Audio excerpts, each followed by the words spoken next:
ខ្ញុំគិតថា Open Data វាគឺមានសារៈសំខាន់មែនទែនសម្រាប់ការគ្រប់គ្រងធនធានធម្មជាតិជាមួយនឹងដីធ្លីដោយសារតែពេលដែលយើងចង់គ្រប់គ្រងធនធានធម្មជាតិយើងត្រូវតែមាន data នៅក្នុង data តាក់ទងជាមួយនឹង natural resource នោះវាមានសារៈសំខាន់នៅពេលដែលគេធ្វើការវាយតម្លៃហេតុប៉ះពាល់ណាមួយពីគម្រោងអភិវឌ្ឍឧទាហរណ៍ថាដូចជាការវាយតម្លៃហេតុប៉ះពាល់បរិស្ថាននិងសង្គមដែលហៅកាត់ថា EIA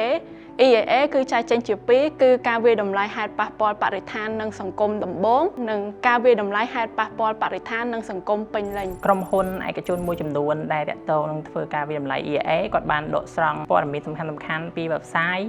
ហើយនឹងសិស្សនិស្សិតនិងសាធារណជនតាមជនបទឬក៏ជនជាតិភាគតិចបងប្អូនជនជាតិភាគតិចគាត់ពិបាកក្នុងការទទួលបានព័ត៌មានក្នុងការប្រើប្រាស់អញ្ចឹងអង្គការក៏គាត់បាន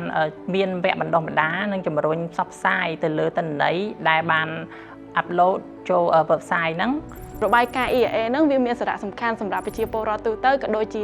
អ្នកពាក់ព័ន្ធអ្នកសិក្សាស្រាវជ្រាវដូចជាពួកគាត់អាចដឹងថាគម្រោងមួយហ្នឹងគឺអភិវឌ្ឍនៅកន្លែងណាហើយឥឡូវហ្នឹងមានគម្រោងអភិវឌ្ឍប្រមាណនៅប្រទេសកម្ពុជាហើយគម្រោងហ្នឹងជាប្រភេទដីរដ្ឋឬក៏ប្រភេទដីសម្បត្តិឬក៏ជាប្រភេទដីឯកជនមែនទែនទៅធនធានធម្មជាតិនិងដីធ្លីគឺមានការតាក់ទងគ្នា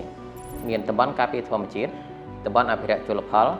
ដីសហគមន៍ជាតិដើមភាគតិចដែលបានចុះបញ្ជីអានេះយើងនិយាយតាក់ទងនឹងដីផងតាក់ទងទៅនឹងធនធានធម្មជាតិផងមែនទែនទៅតាក់ទងនឹងទូនីតិរបស់ខ្ញុំជាអ្នកស្រាវជ្រាវទិន្នន័យហើយនឹងប្រព័ន្ធព័ត៌មានភូមិសាស្ត្រដែលហៅកាត់ថា GIS ហ្នឹង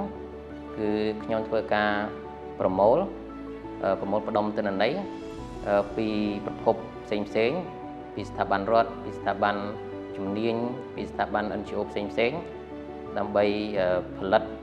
ទិន្នន័យនឹងឡើងវិញហើយដោយសារយើងឃើញថាទិន្នន័យតាក់ទងនឹងការអភិវឌ្ឍភាគច្រើនជាទិន្នន័យផែនទីខ្ញុំប្រើប្រាស់ប្រព័ន្ធព័ត៌មានភូមិសាស្ត្រហ្នឹងដើម្បីធ្វើការសម្រួលទិន្នន័យផែនទីទាំងអស់ហ្នឹងឲ្យទៅជាទម្រង់ទិន្នន័យផែនទីបើកទូលាយដែលគេហៅថា spatial data ហ្នឹងអញ្ចឹងនៅលើគេហទំព័ររបស់ ODC គឺយើងបានទិន្នន័យពីរប្រភេទទី1គឺទិន្នន័យភូមិសាស្ត្រទី2គឺទិន្នន័យអភូមិសាស្ត្រដែលអ្នកដែលគាត់មិនមែនជាអ្នកផែនទីគាត់អាចយកទៅប្រើប្រាស់បានខ្ញុំគិតថាការងារតាក់ទងជាមួយនឹងធនធានធម្មជាតិនិងដីធ្លី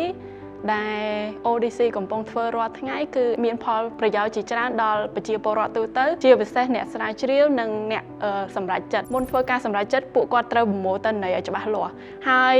យើងអាចនិយាយថា ODC គឺជាអង្គការមួយដែលមានផ្ទុកទិន្នន័យជាច្រើនដូច្នេះពួកគាត់អាចទៅសិក្សាឬក៏ស្វែងរកទិន្នន័យនៅក្នុង website របស់ ODC បាន